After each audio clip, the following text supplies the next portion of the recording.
Very early in the morning, the leading priests and the elders of the people met again to lay plans for putting Jesus to death. Then they bound him, led him away, and took him to Pilate, the Roman governor.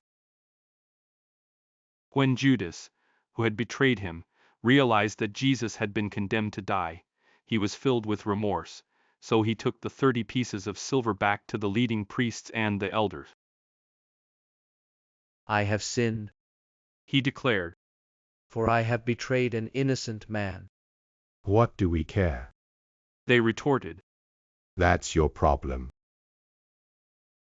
Then Judas threw the silver coins down in the temple and went out and hanged himself. The leading priests picked up the coins. It wouldn't be right to put this money in the temple treasury, They said. since it was payment for murder. After some discussion, they finally decided to buy the potter's field, and they made it into a cemetery for foreigners. That is why the field is still called the Field of Blood. This fulfilled the prophecy of Jeremiah that says, "They took the 30 pieces of silver, the price at which he was valued by the people of Israel, and purchased the potter's field, as the Lord directed." Now Jesus was standing before Pilate, the Roman governor. Are you the king of the Jews? The governor asked him. Jesus replied. You have said it. But when the leading priests and the elders made their accusations against him, Jesus remained silent. Don't you hear all these charges they are bringing against you? Pilate demanded.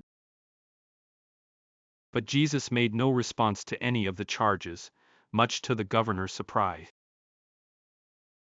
Now it was the governor's custom each year during the Passover celebration to release one prisoner to the crowd, anyone they wanted.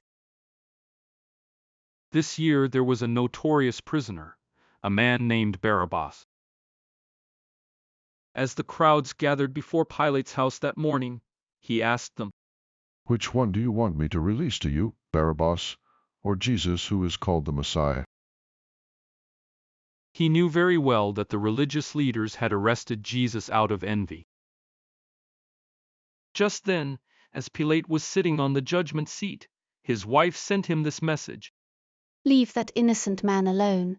I suffered through a terrible nightmare about him last night. Meanwhile, the leading priests and the elders persuaded the crowd to ask for Barabbas to be released and for Jesus to be put to death. So the governor asked again. Which of these two do you want me to release to you? The crowd shouted back. Barabbas. Pilate responded. Then what should I do with Jesus who is called the Messiah? They shouted back. Crucify him. Why? Pilate demanded. What crime has he committed? But the mob roared even louder. Crucify him. Pilate saw that he wasn't getting anywhere and that a riot was developing, so he sent for a bowl of water and washed his hands before the crowd, saying, I am innocent of this man's blood. The responsibility is yours. And all the people yelled back. We will take responsibility for his death, we and our children. So Pilate released Barabbas to them. He ordered Jesus flogged with a lead-tipped whip, then turned him over to the Roman soldiers to be crucified. Some of the governor's soldiers took Jesus into their headquarters and called out the entire regiment. They stripped him and put a scarlet robe on him.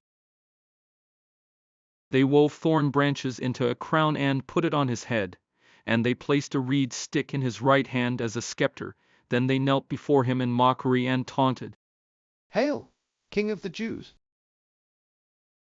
And they spit on him and grabbed the stick and struck him on the head with it. When they were finally tired of mocking him, they took off the robe and put his own clothes on him again. Then they led him away to be crucified. Along the way, they came across a man named Simon, who was from Cyrene, and the soldiers forced him to carry Jesus' cross. And they went out to a place called Golgotha, which means place of the skull. The soldiers gave Jesus wine mixed with bitter gall, but when he had tasted it, he refused to drink it. After they had nailed him to the cross, the soldiers gambled for his clothes by throwing dice. Then they sat around and kept guard as he hung there. A sign was fastened above Jesus' head, announcing the charge against him. It read, "This is Jesus, the King of the Jews." 2 revolutionaries were crucified with him, one on his right and one on his left. The people passing by shouted abuse, shaking their heads in mockery. "Look at you now. They yelled at him. You said you were going to destroy the temple and rebuild it in 3 days. Well then, if you are the Son of God, save yourself and come down from the cross." The leading priests, the teachers of religious law, and the elders also mocked Jesus. He saved others, They scoff. but he can't save himself. So he is the King of Israel, is he? Let him come down from the cross right now, and we will believe in him. He trusted God, so let God rescue him now if he wants him, for he said, "I am the Son of God." Even the revolutionaries who were crucified with him ridiculed him in the same way. At noon, darkness fell across the whole land until 3 o'clock. At about 3 o'clock, Jesus called out with a loud voice, Eli, Eli, lema sabachthani? which means, my God, why have you abandoned me?" Some of the bystanders misunderstood and thought he was calling for the prophet Elijah. One of them ran and filled a sponge with sour wine, holding it up to him on a reed stick so he could drink. But the rest said, "Wait, let's see whether Elijah comes to save him." Then Jesus shouted out again, and he released his spirit. At that moment the curtain in the sanctuary of the temple was torn in two. From top to bottom, the earth shook, rocks split apart, and tombs opened. The bodies of many godly men and women who had died were raised from the dead.